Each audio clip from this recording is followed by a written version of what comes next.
तो सैनिक स्कूल की तैयारी करने के लिए हमारे पास कितनी दूर दूर से बच्चे आए, किस अलग अलग राज्य से बच्चे आए हैं, तो उस श्रृंखला में आज हम मिलवाने वाले हैं अपने प्यारे बेटे से, जो बहुत दूर के राज्य से आया है, और बात करेंगे कैसा अनुभव तक रहा और कितने नंबर का हो गया अब तक ये। ठीक है भाई, बेटा क्या नाम है आपका? अभी आनंद। अभी आनंद, कहाँ से हो आप? बिहार। बिहार से हो। बिहार में कौन सा जिला है? शिकारपुर थाना। शिकारपुर थाना। अब कितना स्कोर बना था अभी जो मॉक टेस्ट हुआ था? 254। 254 का स्कोर अभी बन चुका है। और आपको पता है सैनिक स्कूल गोपालगंज भी अगर मैं बात करूँ 260 नंबर में चाहिए, तो 150 में से 150 का मानता हूँ मैं तो मैथ में है सर। 150 में से 150? हाँ बिल्कुल है सर, 150 में से 150। और भाई इसके पास, बच्चे के पास एक चांस और है अभी।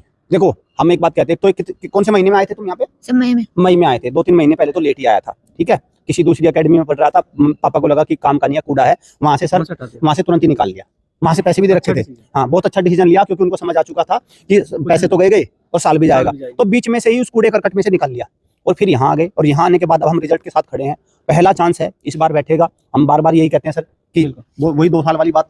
हाँ भाई 2 साल के लिए आया था। हाँ। हम तो चाहते हैं कि भाई पेरेंट्स की जेब ना कटे, बस ठीक। जेब कतरे और बहुत है सर, वो तो बहुत है सर। अब एक ही तो काम रह गया हमारा पढ़ाई का। अब सर एक बात देखो, इसे हम कर लेंगे। अब सर एक बात देखो, हमने पूरी ताकत लगा रखी है अभी। हमने कोई कसर नहीं। हम तो ये कहते हैं कि भाई बच्चा यहाँ 2 साल रहेगा तो 2 साल हमारे सर में दर्द करेगा। 1 साल रहेगा, 1 साल से जाएगा और 4 पेरेंट्स को बताएगा कि मैं तो 1 साल में आएगा, तो हमारे पास एडमिशन तो अपने आप ही आ जाते हैं, फिर उसके रेफरेंस आ जाते हैं। अब ये बताओ, पहले में जहाँ अकेडमी में तैयारी कर रहे थे और यहाँ में क्या अंतर आया तुम्हें? सर वहाँ पे टेस्ट नहीं करवाते थे और प्रैक्टिस नहीं होती थी। बस टेस्ट नहीं कराते थे और प्रैक्टिस नहीं कराते, और इसी से पेपर निकलता है सर। जो बिना प्रैक्टिस और टेस्ट के।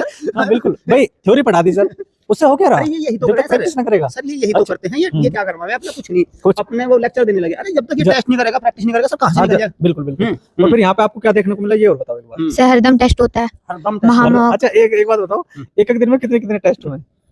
5-6। 5-6 भाई एक दिन में 5-6 भी टेस्ट हुए। 5-6 टेस्ट। और जब सरप्राइज थे वो 100 हुए थे ना? नहीं, एक दिन में 10 भी हुए थे। ये सर सर आप ये देखो ना, वो एक समय ऐसा भी था जब ये बच्चे के शुरुआत में 10-12 नंबर आते थे। शुरुआत में कितने आए थे नंबर? सर सरप्राइज लिस्ट में 4 आए थे। 4 नंबर आए थे शुरुआत में। ये खुद ही परेशान था, इसके पिताजी को भी लगा था कि नहीं होने का, मुश्किल हो रहा है। लेकिन हम एक बात कहते हैं कि हमने जो कह दिया वो करना है। दूर से बच्चा हमारे पास, बिहार से, हर राज्य से यहाँ बच्चा पढ़ रहे हैं। बच्चे की संख्या यहाँ पे टोटल 90-100 के आसपास है, लेकिन हर राज्य का लगभग यहाँ बच्चा है। क्यों? क्योंकि एक विश्वास है, पेरेंट्स को पता है कि किस तरह की दमदार तैयारी कराई जाती है यहाँ पे। और आगे भी हम इसी तरह की श्रृंखलाएं लेके आते रहेंगे और बताते रहेंगे कि किस बच्चे को हम सेलेक्ट कराएंगे और हमारे पास क्या आया था। हम ये बिल्कुल नहीं करने वाले जिस दिन रिजल्ट आ गया उस दिन 4 को लेके हमने करा दिया, ये हमने करा दिया। अरे भाई मैं तो ये कहता हूँ, हम तो बता रहे हैं कि किस काम कराएंगे और फिर बाद में सारी चीजें बाद में भी लेके आएंगे। तो इस तरह से अगर आपने, मेरा मानना है कि तैयारी अगर आप बच्चे की कराएंगे तो इस तरह से आपको आगे आना पड़ेगा, एक कॉन्फिडेंस दिखाना पड़ेगा, बच्चे पर भी साथ मेहनत करनी पड़ेगी, तब जाके वो सैनिक स्कूल में। और अगर सर इसके पेरेंट्स मान लो पैसों के चक्कर में पड़ते कि भाई पैसे तो दे ही दिए, तो बिल्कुल भाई पैसे गए सो गए, इसका भविष्य भी जाता। चलिए भाई, मिलते रहेंगे इस तरह के और सेशन में। Thank you students, thank you friends.